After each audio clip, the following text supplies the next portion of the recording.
What's up, YouTube, or if you're coming out from TikTok or Instagram, what's up? This is day one of a 30-day vlog challenge. If you know me, you know I've been posting on TikTok and Instagram for about a year. I'm a full-time content creator in the watch industry.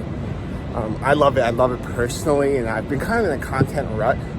If I go back to my roots, like how did I grow on Instagram? People are like, how'd you go 100K on TikTok and I'll hit 100K this year on Instagram? How'd you do it?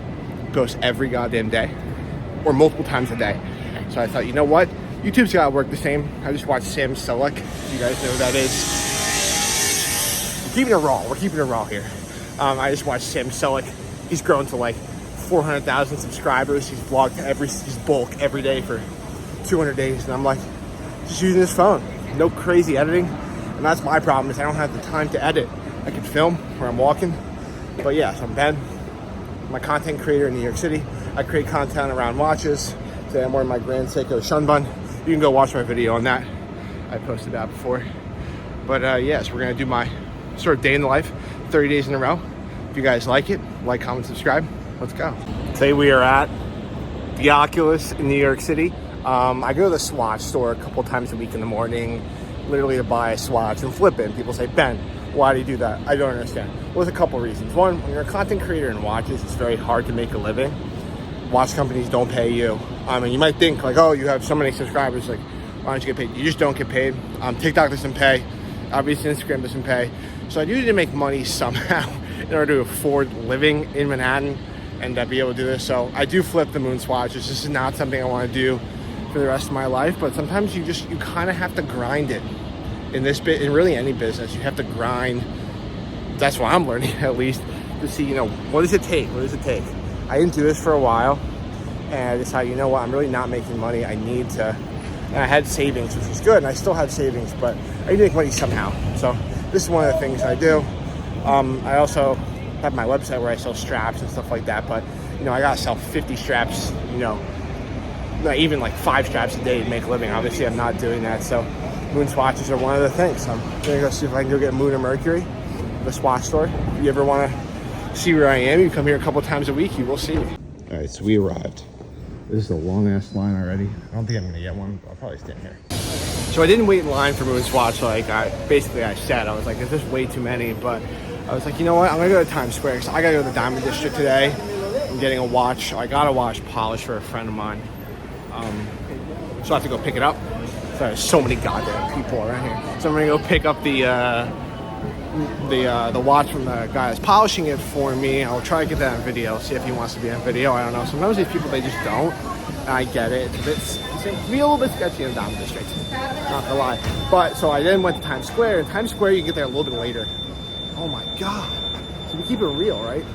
Try to keep these vlogs as real as possible so you can see the fucking craziness in New York. But I waited in the line in Times Square. And I was like, I want Moon or Mercury. That's what I could flip. And I needed a Mars for somebody that ordered one, and I forgot I didn't have one. So I waited in line for about 45 minutes, and that was the last person before they sold out of Moon or Mercury, which is a little bit of a bummer. But I got the Mars.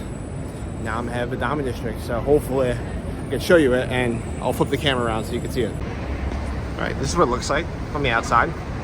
It's not anything special, but you see on TikTok, you see on YouTube, everybody freaks out about it. Here you go. One of the sketchiest places on the planet, but they have watchmakers, so that's what I need. All right, I'm bending down like this, but I just wanted a little update on today. So I've been dealing with something crazy today, so I'm trying to bend down so I can get my full face in the video so you can see me. But I sold a watch on Reddit. I sold a Tudor Pelagos left-handed. You can go see it on my website still. It's still up. I sold it. I've been dealing with this guy for like 2 days. He's like, how do I pay? Asking all these questions. Is it legit, right? Obviously, if you know me, I'm selling fucking legit watches. Finally sold it. I get a wire from him. He's like, great. I'm like, I can send it out on Monday, so I'm gonna be away. Great, all taken care of. I sent it to him. I 2-day ship it. I insure it, which is very expensive. It gets to him, and he goes, I'm so pumped to open it. He opens it, and he's like, there's a mark on the bezel. Like, you didn't tell me about this. I'm not sure I like it. And I'm like, all right, send me a picture. And if I have time, I'll put the picture in here, but I'm not sure. He sends me a picture of it, barely noticeable. You can barely see it if it's on the wrist. I didn't even notice it the whole time I had it. If you know me, you know I'm pretty like logical with what I'm selling. Like I check everything. He also had multiple extra videos and extra pictures that he wanted to ensure authenticity and condition and stuff. He goes, "Is there anything wrong with the bezel or the crystal?" I said, "Not to my knowledge. No, I don't see anything." And I sent him, "I'll send you videos just so you could check to see if it's okay to your liking." I sent him all this stuff, and now he's like, he wants to return it. Now the question is, when you sell, you don't realize when you sell watches when they're, $3,000, $4,000, $5,000, right? Everybody thinks you're making $2,000 in every watch. That's just not true. The people making all the money are the people making the watches. Tudor's making the watch when it leaves the factory. I just realized my head's so damn big. I'm gonna flip the hat around. Shout out Mountjoy. But yeah, so like I don't make that much money. So the cost of me to ship it and get it to him, I literally didn't make over $50. Like no joke. Like I sold it cheap. I just wanted to get rid of it. I've had it for too long. I put it at wholesale price. He got a great deal. And now he's like debating on whether he wants to return it. Now that means that he has to pay for a label, send it to me. I have to give him my address, which I don't want to. He has to send it to me.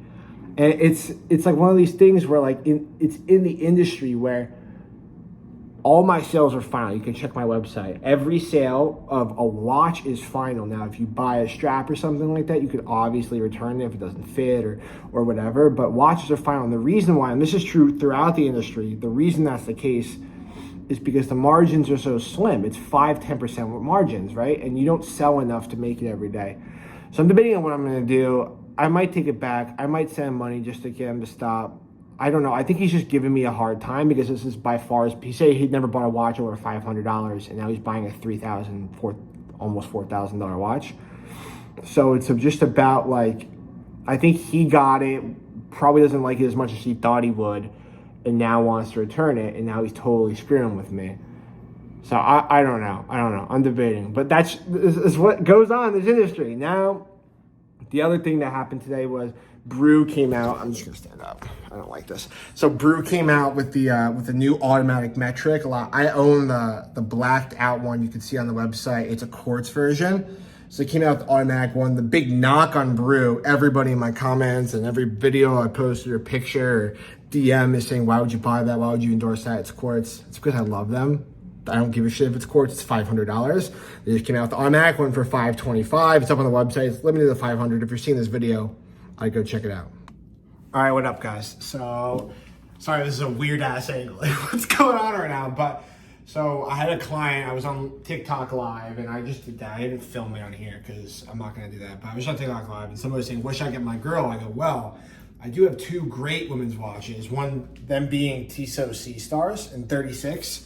I think they're great women's watches. I got a really good bulk deal, and like I said, I don't want to be doing this, but I have to. So I got this blue, and then I got this. They're the same watch, just different bezels and dials. So we have this one and this one. So I'm gonna send him pictures of both, and he knows what he's getting because they're both pretty much new. But I'm gonna show the process of taking a picture. Like, how do you take pictures? Like, how do you take pictures of watches properly? So I like to use an indirect light source. So the best in the world for that is the sun, right? It's the sun. So I have the sun coming in here. You don't want to do direct light right on it because it will reflect and you'll see the watch. But you want it indirect. So I'm like, it's slightly facing. You can see it. I think this is kind of a good angle for you to see.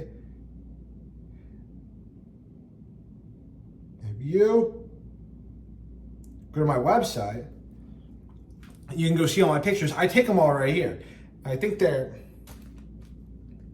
my phone just fucking died. Well, I'm gonna take these pictures. I'm not gonna show you, but take these pictures, send it to him. I'm gonna take it on this phone that's filming right now, and we'll see what happens. But you can go look at it on my website. Like, it's barely visible to the naked eye. He wants to return the watch. And if you don't know, the reason why a lot of dealers don't like to have watches returned is unless it's not as advertised. Like, I didn't say it in my description, but it's not even very clearly in the photo because it's barely noticeable. He had to zoom in all the way on his camera, see if it actually worked. So anyway, so I'm in a conversation with him. He's like, "I'm talking to my dealer." This guy didn't know that you had to wind an automatic watch in order to keep it right. Like, he didn't know like anything about watches, and that's fine. Like, I have a lot of people that buy from me like that. But I also don't think he realized, because he doesn't know a lot about watches, I don't think he realizes when you buy a pre-owned watch, it's not coming pristine with no scratches on it. It's a pre-owned watch. And I think he didn't fully understand that. So when he got it, saw this mark, it was glaring to him. But when you order a watch like that, it's not like to every watch person that's not glaring. That's why I was confused. Anyway, so I went back and forth with him, and I feel really bad because he is my customer. Even though he didn't even buy it through my whole personality, he obviously knows about it. But I decided that I'm going to refund him, but he has to pay his insured label back to me, and I have to pay the insured label back to him. And the reason for that is I'm making less than $50 on this watch, and I could be making $500. It doesn't matter. I operate on very thin margins, and the whole industry operates on very thin margins. I feel like people don't really talk about that.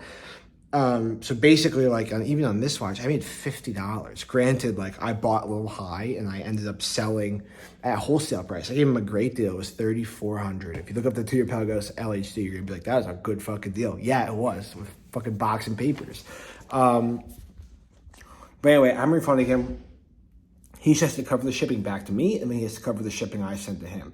Because if he does that, right, I had multiple people asking about the watch. So when he's just sent it back to me, I have to go there and re-advertise and spend all this time. And that's fine. I'll do that. I want him to be happy, but I just need to be, I'm not even being compensated. I just need to have a full reset on this. And, you know, I think I want him to be happy, and that's the best that I can do. You let me know if I should give him a full refund and pay for the label. But at that point, then I'm losing money. It just, I don't know, it didn't make sense. But that's why I'm doing these vlogs, because people will tell me. I just wanted him to be happy. He wasn't. It was a little ridiculous. I think he didn't fully understand what buying a pre-owned watch entails. It was in, like, phenomenal condition. It had a slight bump on it.